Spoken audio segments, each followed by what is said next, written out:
It's not Britain or America or the West which has been responsible for trying to start a Cold War with China. China has been, in a sense, attacking us all that time. And it's a pity that I think it's rolled back the progress of which had been made under Deng Xiaoping and after that.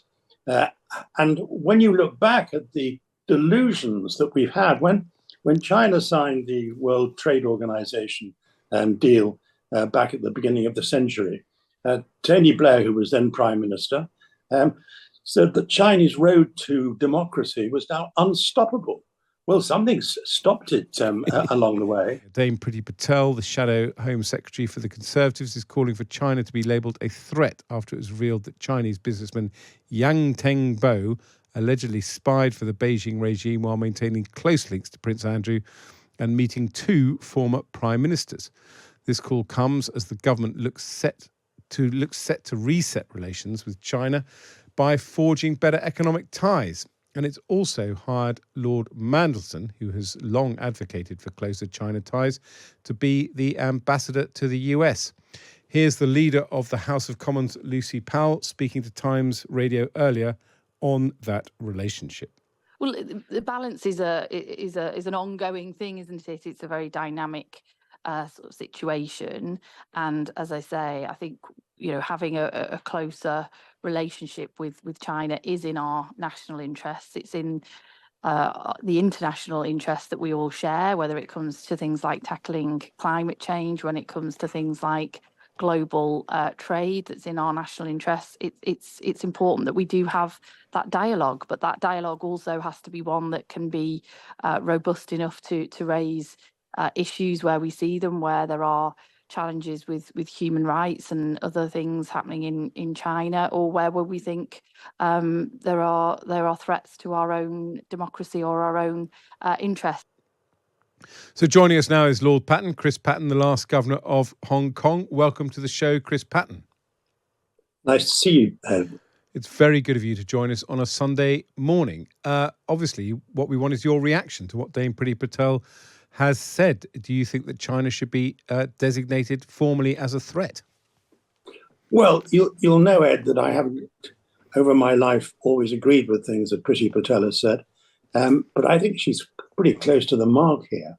After all, you look at what the security services have said. MI5's head, Ken McCallum, talked about Chinese espionage in Britain being on, his words, an epic scale. He talked about thousands of people being involved in espionage in this country. And the affair of the Duke of York, rather hapless character in public life, has, I think, reminded people of the extent of the work of what's called the United Front Work Department, which has, over the years, tried to infiltrate British society and to influence British society in China's direction. So it's not unreasonable to regard China as a threat. Where I think the government have got lost is in actually producing, which was promised by the last government and again by this one, a strategy for our relations with China, which would have to take account of some things which remind people of the threat that China has been. For example, we've promised for some time legislation on foreign register, a register of foreign influences of people working here. And the question on that, it's been put back for some time. And obviously it's been put back because of some objections in the government for putting China in the enhanced category of those countries which really do represent a threat. And at the moment, we know that the government are leaning over backwards to stop doing anything which sounds critical of China. Long gone are the days when the foreign secretary used to talk about Chinese genocide in Xinjiang. Now, I accept that in our relations with China, as Keir Starmer has suggested, we need to engage, we need to cooperate where we can, but we also need, as he said, to challenge.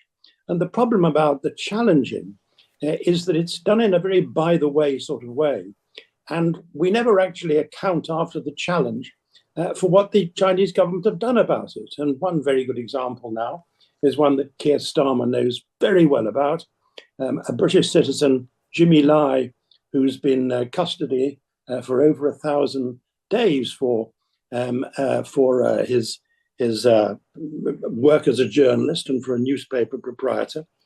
He's represented, though he hasn't been on trial yet, by Keir Starmer's old law firm, Doughty Street Chambers, which is probably the best human rights firm in the UK. And they've pointed out again and again that he's been without trial, that he's in solitary confinement, that he's denied communion as a Catholic. Just one of many examples where the government allegedly put the case for him having consular access, for example, but they don't tell us what happens about it. And I think they just brushed off when they put these points. So I think that it is important to engage with China where one can, but to do so in a robust way and not to be frightened of confronting them with what we think are their terrible errors. People say it'll damage our trade, it'll damage investment in this country. Well, the Chinese surplus in trade is the same size as our total exports to China. A recent analysis of the city's profits from China-related companies or interests suggested it was 0.4% if you left Hong Kong out of it. And how can you leave Hong Kong out of things when, even despite all the things they promised for Hong Kong, that it would continue as a free society under the rule of law, even though all that was promised, there are now, I think, something like 1,200 political prisoners in Hong Kong. And the day after, or within hours of Keir Starmer seeing President Xi Jinping, more than 40 people were targeted and found guilty for doing things which are entirely within the Hong Kong basic law, its constitution, holding a primary to try to decide who would be the best person to win elections. So there's a terrible mess in all this, and the sooner the government produce a strategy, and one which recognizes what our security services are concerned about, as well as the importance where China is necessary to agree to international agreements on things like climate, on things like epidemic disease, to bring them into those agreements, recognizing, of course, that the Chinese have a terrible habit of breaking the agreements they sign.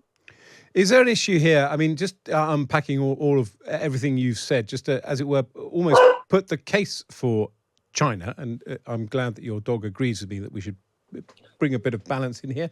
Now, just to say, I mean, is there a case for saying, for example, first of all, isn't it a bit arrogant for us to lecture the Chinese? They're not going to listen to us.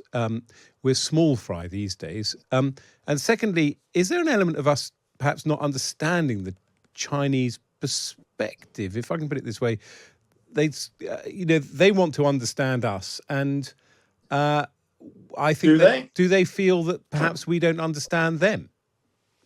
Well, what I think they want is a different international world order, and one in which and is that so wrong, though? I mean, that's a country's self-interest. Well, it's a world order which has helped to make them as rich as they are today, because of the opening of global markets. No, they actually want us to recognize that they still enjoy the mandate of heaven, that their political views, their political narrative is the only correct one, whether it's on Hong Kong, or whether it's on climate change, or whether it's on epidemic disease. And when we talk about the importance of reaching an agreement with them on something like epidemic disease, they actually broke their word on dealing with that when they broke the international health regulations, which they'd only recently signed, and were putting in prison, or were locking up, or pursuing through their what they regard as their judicial system, people who had blown the whistle on what was happening in Wuhan.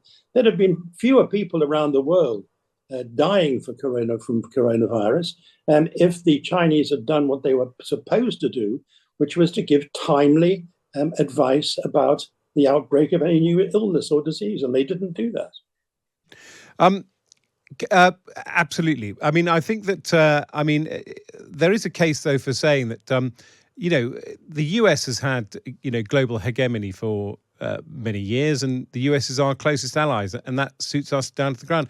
Is this part of, China asserting itself? As you say, its economy has grown partly because of the change to world trade rules and America's effectively economic détente with China 40 or 50 years ago. But should we therefore be surprised or indeed critical of China wanting to assert itself now it's a wealthy nation?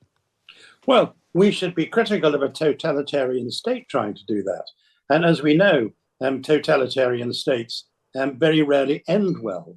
We must hope that China doesn't go the way of some of the others. But I'm not about to sign up to the proposal that in order for us to have a decent relationship with China on their terms, we need to accept their idea of what a good state is like. We believe in a balance between economic and political freedom in the way we run society. We don't always do it perfectly by any means, but that's the basis of how we try to run a society. And it's not their view at all.